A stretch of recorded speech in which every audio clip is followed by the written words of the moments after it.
Hello students, I hope you all are doing well. Welcome once again at your own platform. So see students, you must remember हमने last discussion में Hardy Weinberg principal को समझने का try किया था, है ना. That means हमने प्रॉपर डिस्कशन नहीं किया था, but yes I know that you must have an idea कि हार्डी वेनबर्ग प्रिंसिपल जो था वो कहते क्या थे. हाँ जी, मुझे सोच के बताइए क्या कहते थे हार्डे जी. हाँ जी, सोचिए, अपना टाइम लीजिए और बताइए मुझे. देखिए, अकॉर्डिंग टू हार्डे वेनबर्ग वो बोलते थे कि एलएल फ्रीक्वेंसी जो है ना वो कांस्टेंट रहेगी. ठीक है, वो बोलते थे कांस्टेंट रहेगी, कोई डाउट नहीं है, लेकिन एक कंडीशन है. क्या कंडीशन थी वो बताइए. कंडीशन क्या थी? अगर हम कह रहे हैं बेटा कि जो एलएल फ्रीक्वेंसी है वो कांस्टेंट है, तो कोई ना कोई कंडीशन तो होगी, राइट.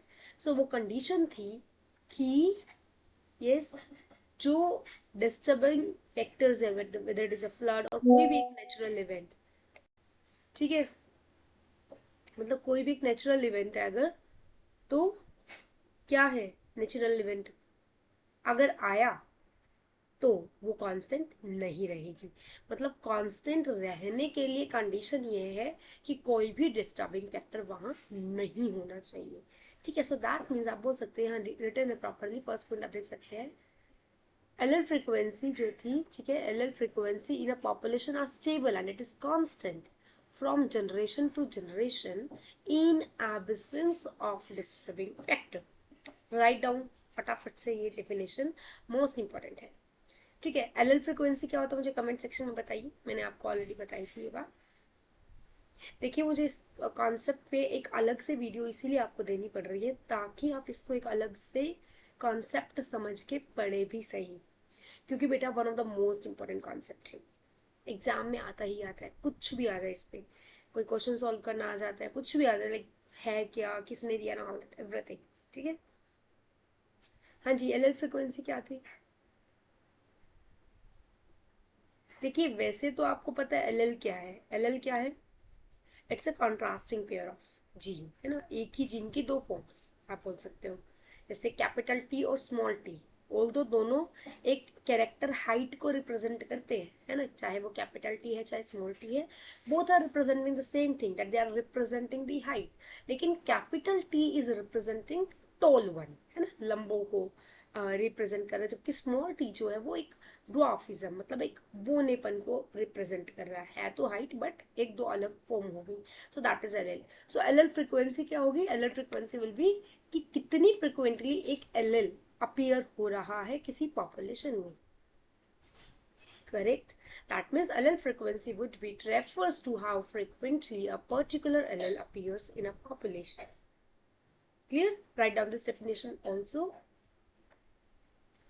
हाँ जी, तो देखिए अब हार्डी वेनबर्ग प्रिंसिपल था क्या प्रॉपरली. सो ये बोलता है बेटा जीन पूल जो है ना वो कांस्टेंट रहेगा. जीन पूल का मतलब क्या है? जीन पूल मतलब एक पुल है, वो जीन का भरा हुआ है. ठीक है, जीन्स का भरा हुआ एक पूल है. लेकिन अगर आप इसको कलेक्टिवली एक टर्म दो तो मतलब टोटल नंबर ऑफ जीन्स, समझ रहे हो, total number of genes and their alleles. It doesn't mean कि सिर्फ आप होमोजाइगस कंडीशन माइंड में रख रहे हैं कि सारे कैपिटल टी को ले रहे हो. फॉर एग्जांपल आपको कैपिटल टी के साथ स्मॉल टी भी लेना पड़ेगा, समझ रहे हो, मतलब एलेल्स भी काउंट करनी पड़ेगी. So total number of genes and their alleles in a population that remains constant. That's what Hardy Weinberg principle says. And this is what we can say, this is a kind of genetic equilibrium. ठीक है, इसीलिए हम इस principal को Hardy Weinberg equilibrium भी कहते हैं. कुछ भी नहीं है, सिर्फ आपको याद रखना है Hardy Weinberg means gene pool remain constant. ठीक है, या पॉपुलेशन स्टेबल है, कांस्टेंट है, अनटिल और अनलेस कोई दिक्कत ना आ जाए, कोई डिस्टर्बिंग फैक्टर ना आ जाए. ठीक है, तो आप इस डायग्राम में देख सकते हैं, यहाँ पर आपको बिटल्स दिखने को मिल रहे हैं. लेट्स से यहाँ टोटल पॉपुलेशन जो है ना वो 20 है. सो 3 to 5 आप काउंट कर सकते हैं, 20 टोटल पॉपुलेशन है. सो अगर मैं पॉपुलेशन को काउंट करूंगी तो 20 बीटल्स हो गए, राइट.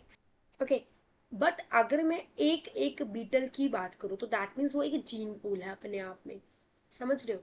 पॉपुलेशन 20 की है, एक पर्टिकुलर बीटल भी अपने आप में एक जीन पूल है, that means that carries total number of genes including the alleles in them, right. So इनकी जो टोटलिटी है that is gene pool of that population. समझ रहे हो, कॉन्सेप्ट समझ में आ रहा है? चलिए अब आगे चलते हैं। ये देखिए, अब हमने ये जो ऊपर कंडीशन ली थी ना, लेट्स से जितने भी रेड रेड है वो आपको सब कैपिटल ए डिनोट कर रहे हैं। समझने का ट्राई कीजिए। कैपिटल ए मीन्स, दोनों capital A means homozygous condition को रिप्रेजेंट कर रहे हैं। जब हेटेरोजाइगस कंडीशन आती है तब उनमें कलर चेंज आ रहा है, लेट्स से। ठीक है, देखिए। Okay, so my question is कि जब होमोजाइगस कंडीशन है, होमोजाइगस मींस जो आपका एलएल है वो लाइक सेम है, जैसे कैपिटल टी स्मॉल टी वाला कंडीशन नहीं है, हेटेरोजाइगस कंडीशन नहीं, होमोजाइगस मतलब दोनों कैपिटल टी है। फॉर एग्जांपल है ना, वहाँ हाइट क्या था, यहाँ हमने कैपिटल ए लिया for example, just to make a formula something like that you can say, right. So capital A means homozygous में आपको रेड कलर दिख रहा है। जब हेटेरोजाइगस कंडीशन आई, मतलब जब कैपिटल ए और स्मॉल ए था, आपको पता है capital A is a dominant one, that means ultimately express तो वही होगा, राइट।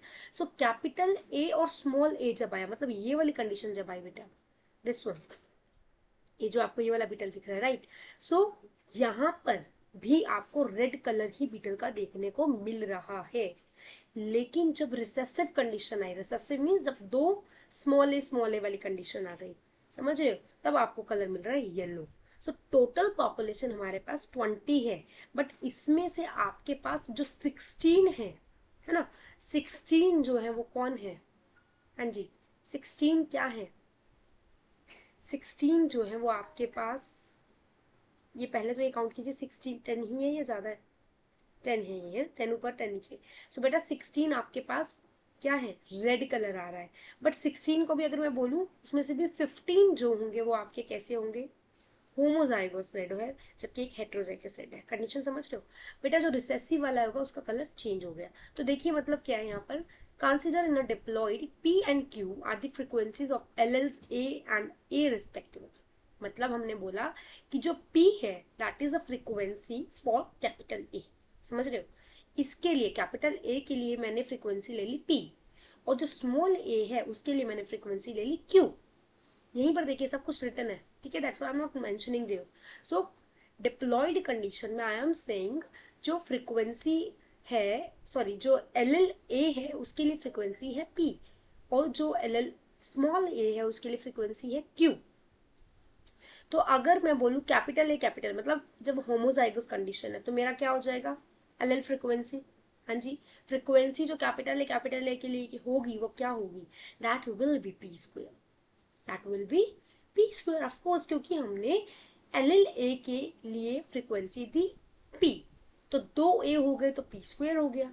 ऐसे ही स्मॉल ए एल के लिए मैंने फ्रीक्वेंसी दी क्यू, सो वो क्या हो गया, फ्रीक्वेंसी फॉर स्मॉल ए के लिए क्या हो गया, मतलब कि रिसेसिव वाली कंडीशन के लिए क्या हो गया, क्यू स्क्वायर।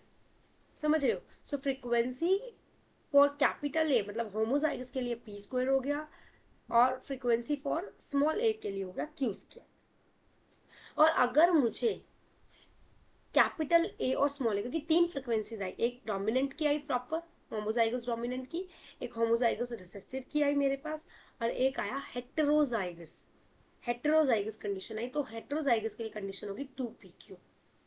समझ रहे हो, तो यहीं से फॉर्मूला आया बेटा, p square plus 2pq plus q square is equal to 1, because we are saying that will remain constant until कुछ दिक्कत ना आ जाए। समझ में आ रही है प्रॉब्लम, प्रॉब्लम तो नहीं है, सॉल्यूशन तो दे रही है मैम साथ के साथ। समझ में आया फॉर्मूला कैसे आया बेटा, p स्क्वायर जो है ना वो डिनोट कर रहा है एल फ्रीक्वेंसी ऑफ होमोजाइगस, ठीक है, फ्रीक्वेंसी ऑफ होमोजाइगस आप बोल सकते हो, L capital A capital. So homozygous के लिए पी स्क्वायर है, और आपका रिसेसिव वाले कैरेक्टर के लिए क्यू स्क्वायर है, और जो आपका हेटेरोजाइगस है उसके लिए 2pq है, and we are saying that will remain constant until and unless कोई डिस्टर्बिंग फैक्टर आके दिशुम दिशुम धाय धाय ना कर दे। समझ रहे हो, चलिए अब ना एक क्वेश्चन सॉल्व करके आपको मुझे दिखाना पड़ेगा। देखिए यहाँ पर फर्स्ट केस में देखिए, जो कैपिटल ए और स्मॉल ए इनकी फ्रीक्वेंसी आपको कैलकुलेट करनी है।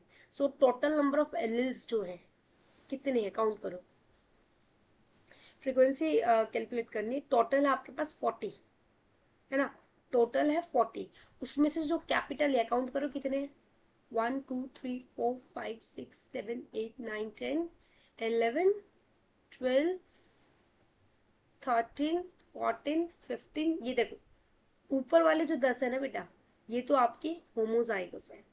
होमोजाइगस है मतलब कितने हो गए ये, कितने हो गए, 20 हो गए ना, 10 और 10 20 हो गए ना, क्योंकि हमने तो एक एक की काउंट करनी है, तो बेटा कैपिटल ए कैपिटल 2 बार है, तो 20 तो यही हो गए।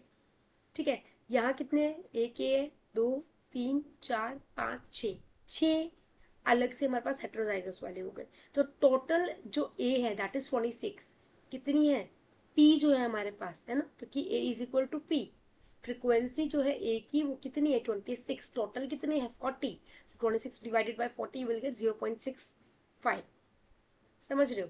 फ्रिक्वेंसी जो है स्मॉल ए की वो देखिए कितनी है, काउंट कीजिए स्मॉल ए की, 1 2 3 4 5 6 7 8 9 10, है ना, लेकिन इसमें रिपीटेड है, रिसेसिव है, तो 10 और ये कितने हो गए 4 14, समझ रहे हो, इनको सिंगल काउंट नहीं करना, जहाँ 2 बार है उनको 2 बार काउंट करना है। सो क्यू की जो फ्रीक्वेंसी है that will be 14, so once you divide 14 with 40 you will get 0.35, समझ रहे हो, and p plus q will be 1, जब आप इन दोनों को प्लस कर दोगे तो आपका आंसर आ जाएगा, 1 आ गया। समझ में आ रही है चीज, ये टोटल नंबर ऑफ एलेल्स हमने काउंट किए हैं। ऐसे ही अगर आपको नंबर ऑफ बीटल्स काउंट करने हैं for example, so number of beetles, अब आपको जीनोटाइप देखना पड़ेगा, होमोजाइगस के अलग निकालने पड़ेंगे, हेट्रोजाइगस के अलग निकालने पड़ेंगे, रिसेसिव के अलग निकालने पड़ेंगे, समझ रहे हो। सो फ्रीक्वेंसी जो जीनोटाइप है मतलब जो एक्चुअल में रेड कलर रिप्रेजेंट कर रहा है होमोजाइगस कंडीशन, वो कितने बेटा 10, तो 10/20 आपके हो गए क्योंकि टोटल 20 है, दैट विल बी 0.5। ठीक है, ऐसे ही फ्रीक्वेंसी जो है जीनोटाइप कैपिटल ए और स्मॉल ए की, कैपिटल ए और स्मॉल ए की कितनी है देखो, 1 2 3 4 5 6, 6 है ना, ये देखो समझ रहे हो, ये 6, ये हेट्रोजाइगस है, तो 6/20 0.3 आ गया आपका। ऐसे ही जीनोटाइप जो है स्मॉल ए जो आपके पास है दैट इज कितने हैं, 4। जीनोटाइप में आपको सिंगल लेना है, लेकिन जब आप नंबर ऑफ एलिल्स की बात करें तब आपको प्लस करना है, समझ रहे हो। तो यहाँ पर आ गया 4/20 0.2, सो this is what and this is how you have to calculate this thing, getting this thing, this is how you have to calculate each and every factor. Any doubt till now? अब मैं आपसे एक चीज पूछती हूँ, अगर मैंने यहाँ एक भी फ्रीक्वेंसी को इधर से उधर किया, so what you think it will be going to effect that और not, will it going to affect, of course it will affect that. So मतलब अगर आप फ्रीक्वेंसी चेंज कर दोगे किसी भी एक सिंगल एलिल की, तो आपका हार्डे वेनबर्ग इक्विलिब्रियम प्रिंसिपल जो है वो कांस्टेंट वाला फैक्टर हट जाएगा, that means it will B disturbed. Problem है तो सॉल्यूशन है, आपको दोनों चीजें मिल गई, प्रॉब्लम भी दिखाई आपको और उसका सॉल्यूशन भी बताया, समझ में आ रही है। बहुत ही अच्छा कॉन्सेप्ट लगता है मुझे, लेकिन बच्चे बहुत one of the toughest concept लेके चलते हैं, इसमें कुछ भी नहीं है बेटा, कुछ भी नहीं है ये कॉन्सेप्ट। हार्डी वेनबर्ग की एक बात याद रखनी है कि एवरीथिंग विल रिमेन कांस्टेंट जब तक कि कोई डिस्टर्बिंग फैक्टर ना आ जाए। फिर उसका फॉर्मूला देख लेना आपको, that is p square plus 2pq plus q square is equal to 1, that means everything will remain constant. ठीक है, बहुत जल्दी बोल दिया मैंने, बट आपको समझनी है ये चीज, आपको समझनी है, ठीक है। So is there any need to repeat this diagram और दिस एग्जाम्पल पर्टिकुलरली, बहुत इंपॉर्टेंट है ये। बच्चों को लगता है कि यार क्या हो रहा है, बेटा यही है सब, एवरीथिंग इज दिस। हाँ जी, चलिए, हाँ जी, कोई डाउट, कोई प्रॉब्लम, कोई दिक्कत परेशानी हो तो बताइए, नहीं तो हम आगे बढ़ते हैं। देखिए मैं आपको फिर से बता रही हूँ बेटा, ये मैंने आपको ये जो अभी बीटल्स वाली एक कहानी सुनाई ना, वो कहानी तो नहीं है ऑफ कोर्स, वो एक एग्जाम्पल है जो आपको हार्डी वेनबर्ग प्रिंसिपल में लेके चलना है, this is what you have to explain in your exams also. Important है भाई, इम्पॉर्टेंट है तभी पढ़ा है, ठीक है। सो देखिए अब क्या है, जो हार्डी वेनबर्ग प्रिंसिपल है वो कुछ एक फैक्टर्स पे डिपेंड करते हैं, उन फैक्टर्स की हम बात करने वाले हैं, तो बेटा ध्यान से बैठिए और समझिए इस चीज को, ठीक है। तो बेटा सबसे पहले फैक्टर्स देखते हैं क्या क्या है। सो बेटा वो फैक्टर्स जो अफेक्ट कर रहे हैं हार्डी वेनबर्ग इक्विलिब्रियम को, आप मेरे सामने उन फैक्टर्स को देख सकते हैं, that is gene migration is the one factor, ठीक है, डिस्कस करेंगे, ऑल्दो हमने वो डिस्कस किया भी है और आप बताएंगे भी सही मुझे। Second one is a genetic drift. अब जेनेटिक ड्रिफ्ट क्या बला है, जो भी बला है we will discuss that. Then बेटा म्यूटेशन, ऑफ कोर्स म्यूटेशन है। Fourth one will be genetic recombination and then natural selection. तो बेटा ये 5 फैक्टर्स हैं जो हम बोल रहे हैं ना, हार्डी वेनबर्ग कहते हैं कि सब मजे में है, सब कांस्टेंट है, लेकिन कोई डिस्टर्बिंग फैक्टर ना आ जाए। तो बेटा वो डिस्टर्बिंग फैक्टर जो है ना वो यही है, वो इनकी करामात है जो हार्डी वेनबर्ग प्रिंसिपल को हिला के रख देंगे, जो उसको अफेक्ट करेंगे। Getting this? फटाफट से बेटा नोट डाउन कर लो अपनी कॉपी में, फटाक से, चटाक से, फटाफट से करो। Very good, do it. Yes, कीजिए कीजिए कीजिए, वेरी गुड। ओके, चलिए बेटा अब हम आगे चलते हैं। दैट मीन्स अब हम एक एक फैक्टर को अच्छे से खोलने वाले हैं कि भाई ये था क्या और कैसे ये फैक्टर जो है वो काम कर रहा था। सो बेटा very first factor that you can see over the screen, that is the gene migration. हाँ जी, जीन माइग्रेशन वर्ड से क्या लग रहा है ma'am? This is something like we will go and have a migration certificate in our school, है ना? जब schools में हम पढ़ाते हैं ऐसी चीज़ें, तो बच्चे ऐसे कॉन्सेप्ट्स लेके आते हैं, तो मैंने आपको एक एग्जाम्पल के तौर पे बताऊँ। तो जीन माइग्रेशन भी कुछ ऐसा सही है। अगर आपको एक स्कूल से दूसरे स्कूल में जाना है तो what you will do? Of course school में आओगे, बोलोगे मुझे तो माइग्रेशन सर्टिफिकेट दो, तभी तो मैं दूसरे में ट्रांसफर ले पाऊंगा, राइट? सो इन अ सेम वे बेटा जीन माइग्रेशन क्या है? This is the gene flow from एक पॉपुलेशन से दूसरी पॉपुलेशन, समझे? So it is the gene flow, it is the gene flow from one population to another. अब एक बात बताओ, if I am saying gene migration A से B में हुआ, एक सीधी सी बात पूछ रही हूँ आपसे, बहुत टफ बात नहीं है, तो क्या पॉपुलेशन की सिर्फ एक की चेंज होगी? फटाफट से मुझे आंसर दीजिए कमेंट सेक्शन में। अगर जीन फ्लो हुआ तो क्या पॉपुलेशन सिर्फ एक स्पीशीज में चेंज होगी या एक लेवल पे चेंज होगी?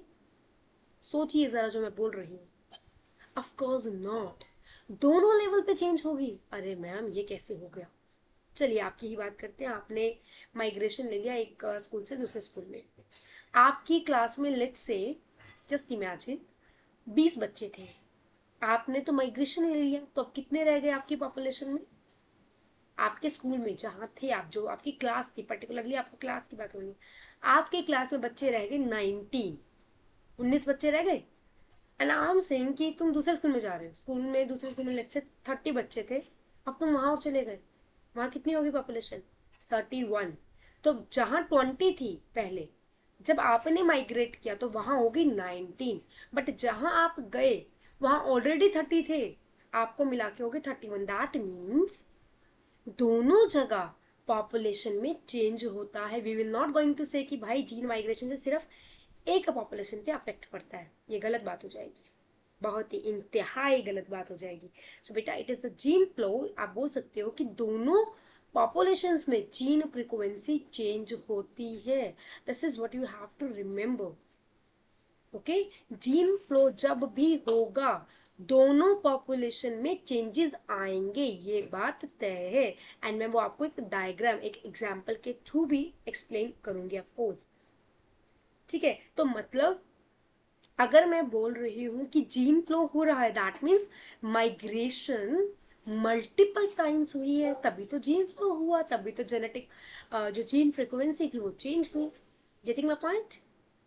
Getting my point? देखो इस डायग्राम में ना, यहाँ पर जहाँ मैं एरो शो कर रही हूँ आपको, यहाँ पर भी कोई, हाँ जी, तो हम क्या बात कर रहे थे बताइए फटाफट से? हाँ जी, इस डायग्राम की बात कर रहे थे, राइट? तो बेसिकली क्या था, क्या था बताइए? ये आपको दिख रहे हैं यहाँ पे कीड़े मकोड़े, जो भी आपको यहाँ पर आप इसे जो मानना चाहे आप मान सकते हैं, मकड़ी मकोड़ा what ever. The thing is that जब ये देखो कितने काउंट करो इसे, 3 2 5 और 6, 6 थे ये। यहाँ पर कितने? 3 और 6, यहाँ पर भी 6, दोनों पॉपुलेशन में ए और बी में 6 6। बट अगर एक यहाँ माइग्रेट करा तो बेटा यहाँ 5 हो गए, यहाँ 7 हो गए, मतलब चेंज हो गया, जीन फ्रीक्वेंसी दोनों पॉपुलेशन में चेंज हुई। And this is what I want to make you clear, यही आपको समझाना चाह रही थी मैं, ठीक है? अब देखिए एक ना एग्जांपल यहाँ पर गिवन है, ध्यान से पढ़िए और समझिए इस चीज को भी बेटा। क्या कह रहा है ये एग्जांपल? ये कह रहे हैं बेटा, ये एक चिड़िया, पिजन, वॉट, ठीक है, कुछ भी आप लगाइए, पॉपुलेशन ए है ये, ठीक है। इसको थोड़ा सा इनलार्ज करते हैं, लेट्स इनलार्ज दिस, होता है तो हो गया जी। चलिए देखिए, तो पॉपुलेशन ए है बेटा, we are saying selection pressure against recessive phenotype has created a homozygous population. यहाँ एक पॉपुलेशन बी है बेटा, यहाँ पर 4 है, देखो यहाँ पर सारे के सारे ब्लू है, इधर सारे रेड है, समझ रहे हो एक कंडीशन। अगर एक यहाँ गया तो ऑफकोर्स यहाँ 5 से कितने हो जाएंगे 4, और यहाँ 4 से कितने हो जाएंगे 5 नंबर। पॉइंट समझने का ट्राई करो सिर्फ, फालतू कुछ नहीं। और आई थिंक वो पॉइंट आपको समझ में आ भी गए, but still that's my duty जो मैं आपको समझा दूँ, ठीक है। तो बेटा अगर अब ये पॉपुलेशन, ये ब्लू इधर माइग्रेट किया तो यहाँ की पॉपुलेशन चेंज हो रही है, समझ रहे। सिलेक्शन प्रेशर है डिपेंडिंग अपॉन कि इनको खाने की नीड थी या वट एवर दे रिक्वायर, की जिस वजह से इनको वहां जाना पड़ा। ऑफकोर्स माइग्रेशन तो कुछ बेटर वे के लिए होगा, ऑफकोर्स, है ना, इसलिए तो होगा। चलिए सेकंड पे बात करते हैं, मोस्ट इंपॉर्टेंट, लिख के ले लीजिए, पेपर में आएगा, दे दू लिख के, आएगा। सेकंड है बेटा जेनेटिक ड्रिफ्ट। देखिए जीन माइग्रेशन में हमने क्या बात करी, सोचिए जरा क्या बात बोली मैंने आपको। जीन माइग्रेशन में बेटा मैं कह रही थी कि कोई सेलेक्टिंग प्रेशर होगा, कि कुछ खाने की दिक्कत, व्हाटएवर, है ना, वो वहां चले गए। जेनेटिक ड्रिफ्ट कहता है कि बेटा फ्रीक्वेंसी तो यहाँ भी चेंज होगी, लेकिन बाय चांस, समझ रहे हो। जो जीन फ्लो है यहाँ बाय चांस वाली कंडीशन है, फ्लड आई, बह गए, ठीक है, आंधी तूफान आई, उड़ गए, कीड़े मकोड़े, व्हाटएवर, लाइक एक ऐसा एग्जाम्पल बोलते हैं हम। So gene flow, right down this point, gene flow by chance causing change in frequency। जो जीन फ्लो हुआ ना, जो बाय चांस जीन फ्लो हुआ बेटा, उसने फ्रीक्वेंसी को चेंज कर दिया, समझ रहे हो। हाँ जी, कितना समझ में आ रहा है, ठीक है। तो वी कांट से कि चेंज जो है जीन फ्लो में बाय चांस आया इन जीन फ्लो इटसेल्फ, समझ में आ रहा है। Sorry, in gene migration, migration के टाइम पे we can't use that by chance word, because you we know very well भाई खाने की दिक्कत थी, चला गया अच्छा से। माइग्रेशन स्वेच्छा से, ड्रिफ्ट बाय चांस, समझ रहे हो। So gene flow by chance that cause change in frequency. So sometimes change in frequency is so different in a new sample of population that they become a different species। मतलब जो ये change आया है ना, कई बार वो इतना इस लेवल पे होता है कि वो जो स्पेशीज थी वो बिल्कुल ही डिफरेंट हो जाती है। लेट्स से दो बिल्कुल सिमिलर बर्ड, बिल्कुल सिमिलर बर्ड, एग्जैक्ट खाना पीना रहना सहना everything, but just because of by chance any sort of issue एक बर्ड वहां से सेपरेट होकर कहीं और चला गया। तो बेटा वो जो बर्ड बिल्कुल इसके जैसा था जो कहीं और गया, एक टाइम ऐसा आएगा कि वो बिल्कुल एक डिफरेंट स्पीशीज बन जाएगा, क्योंकि इसको डिफरेंट एनवायरमेंट मिला होगा वहां, समझ रहे हो। इस इफेक्ट को बोला जाता है बेटा फाउंडर इफेक्ट, अभी आपको बताएंगे चीज भी। Okay, so original drifted population becomes founder, समझ रहे हो। भाई मैं कह रही हूँ दो बर्ड बिल्कुल सिमिलर, मतलब लाइक जैसे बोलते हैं ना पापा के कार्बन कॉपी, बिल्कुल कार्बन कॉपी एक दूसरे के, खाने पीने रहना सहना एवरीथिंग, बट वंस वो एक जगह से दूसरी जगह बाय चांस चला गया तो बेटा वो वहीं का होके रह गया, वो बिल्कुल डिफरेंट स्पीशीज में इवॉल्व हो गया।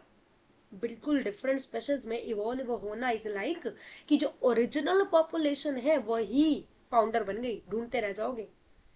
तो इसीलिए इसको बोल दिया भाई फाउंडर इफेक्ट, समझ रहे हो। पॉइंट तो समझ में आ रहा है बेटा, ठीक है। बाय चांस का देखो एग्जांपल दे रखा है कि इतनी सारे यहाँ पर कीड़िया वीड़िया वट गिवन है, तो बाय चांस किसी ने जूता रखा, खत्म, पॉपुलेशन खत्म हो गई, वो फ्रिक्वेंसी में चेंज आ गया, बाई चांस वाला फैक्टर तो यही है। अब वही अगर एंड की स्पीशीज कहीं और मूव कर जाती है तो वो बिल्कुल ही एक डिफरेंट स्पीशीज इवॉल्व होगी, फाउंडर इफेक्ट यहीं से आया। ओके, चलिए नेक्स्ट फैक्टर की बात करते हैं बेटा, इससे बड़ा कोई फैक्टर ही नहीं है। हमने बात करी थी एक थ्योरी में बेटा कि जो I think I don't remember exactly right now, but you must, बच्चे तुम हो, स्टूडेंट्स हो, अच्छे से पढ़ा होगा, बताइए। मैं यहाँ हूँ बेटा हेल्प करने के लिए, बताइए, सोचिए जरा। हमारे एक प्यारे से साइंटिस्ट थे, है ना, उन्होंने बता दिया कि भाई चेंज तो आ रहा है, बट उन्होंने कोई रीजन नहीं बताया। तो हमारे भाई एक म्यूटेशनल थ्योरी आई, उन्होंने बताया कि भाई म्यूटेशन की वजह से चेंज आया। बात याद आ रही है? Exactly exactly. तो म्यूटेशन क्या थी? सॉरी, क्या थी म्यूटेशन?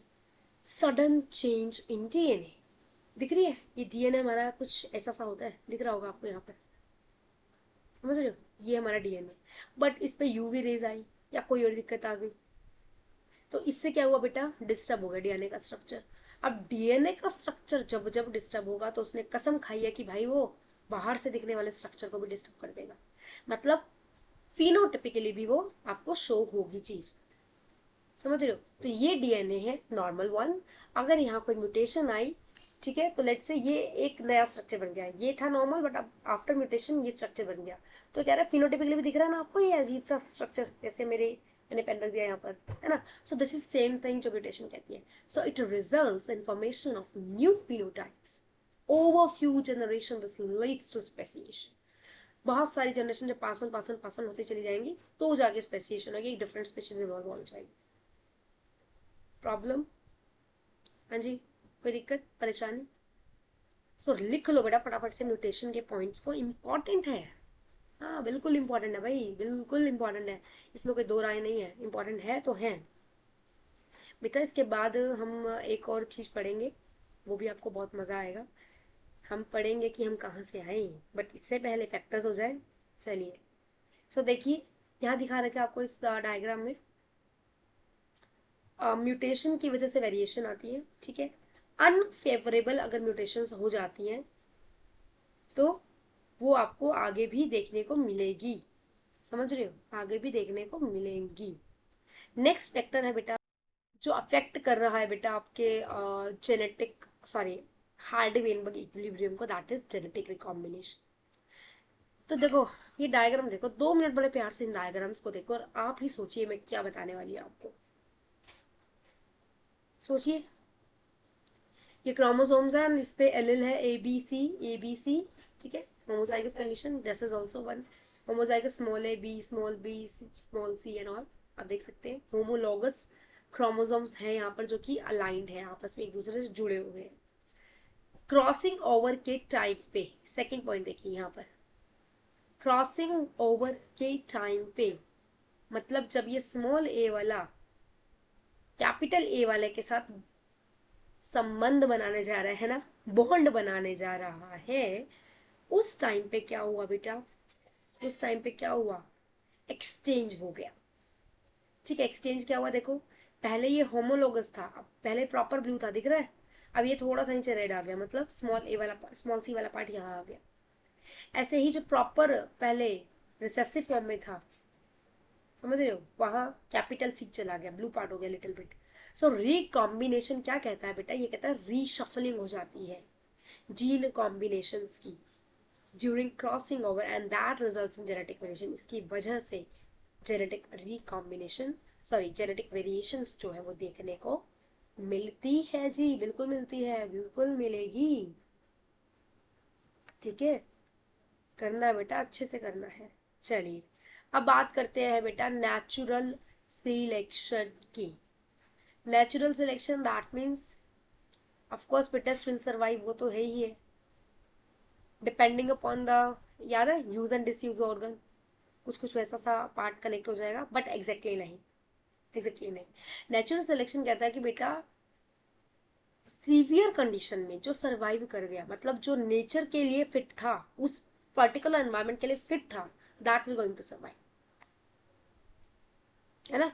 नेचुरल सिलेक्शन हमने ऑलरेडी डिस्कस किया है, if you still have any doubt you can go back and you can search on these videos and can find out the correct content for that, समझ रहे हो? अब हम बात कर रहे हैं बेटा नेचुरल सिलेक्शंस की, जिसमें 3 मेन टाइप्स हैं नेचुरल सिलेक्शन के।